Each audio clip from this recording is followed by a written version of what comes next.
अरे बाबू, चिकन 65 एकटी एकटी खाते? नाही नाही, बटाटे आहेत बटाटे. तर पोटॅटो क्रिस्पीसाठी लागतील बॉईल केलेले बटाटे, मैदा, कॉर्नफ्लॉवर, बेसन, मीठ आणि ह्याची पेस्ट करायची आपल्याला, ज्याच्यामध्ये मिरची आणि लसूण असते. तर चला स्टार्ट करूया.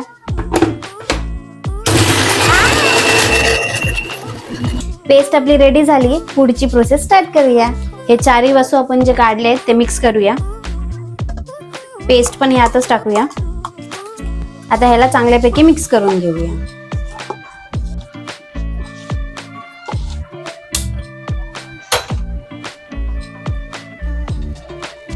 तेल छानपैकी तापलंय, हे पण मिक्स करून झालंय. आता आपण फ्राय करून घेऊया.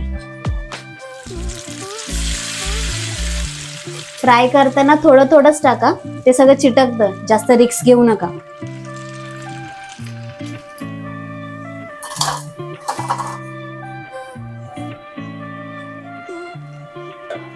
तर आपली डिश रेडी झाली आहे आणि त्याच्यासोबत हे बनवलंय सॉस आहे मेयोनीज, टोमॅटो केचप आणि आपण जी पेस्ट बनवली होती ना ते सगळं ऍड करून त्याची ही सॉस रेडी केली आहे.